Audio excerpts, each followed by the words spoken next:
सोचिए 1970 का जर्मनी, एक छोटा सा शहर, क्लिंगबेर्ग एम माइन, ठंडी हवाएं, पुराने घर और एक धार्मिक परिवार।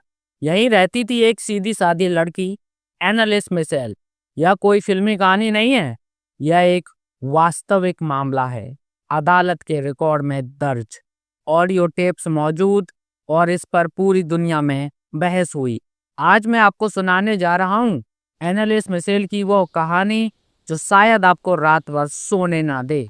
जी हाँ, एनालिस एक कैथोलिक परिवार से थी, बहुत सीधी, पढ़ाई में अच्छी और धार्मिक।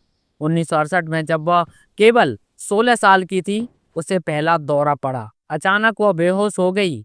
डॉक्टरों ने जांच के बाद बताया मिर्गी यानी एपिलेप्सी। दवाइयां शुरू हो गईं, लेकिन दौरे रुकने के बजाय कुछ और शुरू हो गया। एनालिस कहने लगी कि जब वह अकेली होती है तो उसे लगता है कोई उसे देख रहा है। वह कभी कहती है दीवारों पर अजीब चेहरे दिखाई देते हैं, कभी उसे भारी सांसों की आवाज़ सुनाई देती है। डॉक्टरों ने कहा यह अवसाद और मानसिक विकार का असर हो सकता है, लेकिन जो आगे हुआ उसने सबको डरा दिया। एक दिन एनालिस चर्च में गई। जैसे ही वह वेदी के पास पहुंची, वह जोर से चीखने लगी। उसने अपने कान बंद कर लिए और जमीन पर गिर गई। बाद में उसने कहा चर्च के अंदर मुझे जलने की गंध आती है, जैसे मैं जल रही हूँ। वह धार्मिक वस्तुओं को छू नहीं पाती थी। क्रूस को देखते ही उसे गुस्सा आने लगता था। कभी कभी उसकी आवाज़ इतनी भारी और बदली जाती जैसे कोई और उसके अंदर से बोल रहा हो। परिवार को लगा यह सिर्फ बीमारी नहीं है। परिवार ने चर्च से संपर्क किया। जांच पड़ताल के बाद 1975 में बिशप ने एक्सोर्सिज्म की एक अनुमति दे दी। 2 पादरियों को नियुक्त किया गया। एर्नस्ट आल्ट अर्नोल्ड रेंज। सितंबर 1975 से अनुष्ठान शुरू हुआ और फिर लगातार 10 महीनों तक चलता रहा।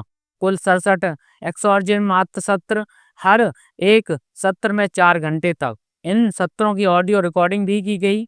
उन टेप्स में एनालिस की आवाज़ कभी कभी गुर्राहट जैसी लगती है।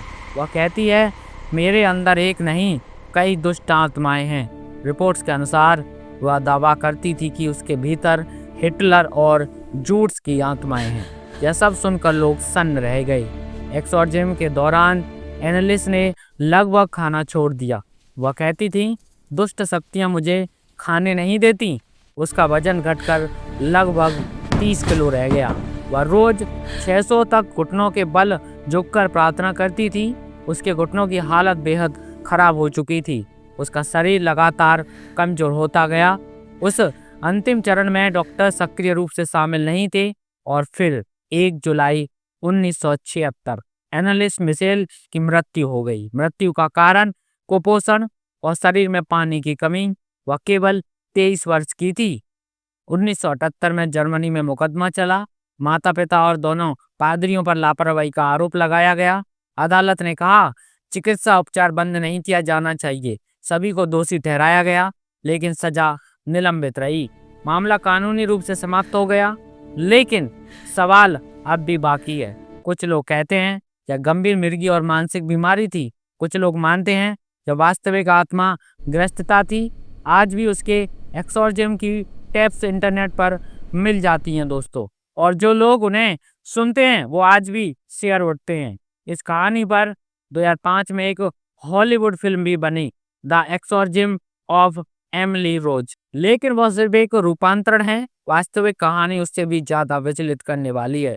मृत्यु से कुछ दिन पहले एनालिसिस ने कहा था मैं एक बलिदान हूँ दूसरों को बचाने के लिए। आज भी लोग उसकी कब्र पर जाते हैं, प्रार्थना करते हैं और शायद सोचते हैं क्या वह मानसिक रूप से बीमार थी, क्या सच में उसके साथ कुछ अलौकिक हो रहा था। यह कहानी इसलिए डरावनी नहीं है क्योंकि इसमें दुष्ट आत्माओं का जिक्र है। यह इसलिए डरावनी है क्योंकि यह सच्ची है। एक लड़की, एक परिवार, एक एक्सोर्सिज्म और एक मृत्यु। अगर आप ऐसी और सच्ची डरावनी कहानियां सुनना चाहते हैं तो चैनल को सब्सक्राइब करें और कमेंट में बताएं आप अपनी राय क्या मानते हैं, मानसिक बीमारी या आत्मा ग्रस्तता। चलिए फिलहाल कहानी यही थी। जल्दी मुलाकात होगी अगली ऐसी और किसी कहानी के साथ। अगर आपके पास भी कोई कहानी है तो हमें मेल करके अपनी कहानी भेज सकते हैं। चलिए जल्दी मुलाकात हो जाएगी अगली किसी कहानी के साथ, तब तक के लिए ख्याल रखिए।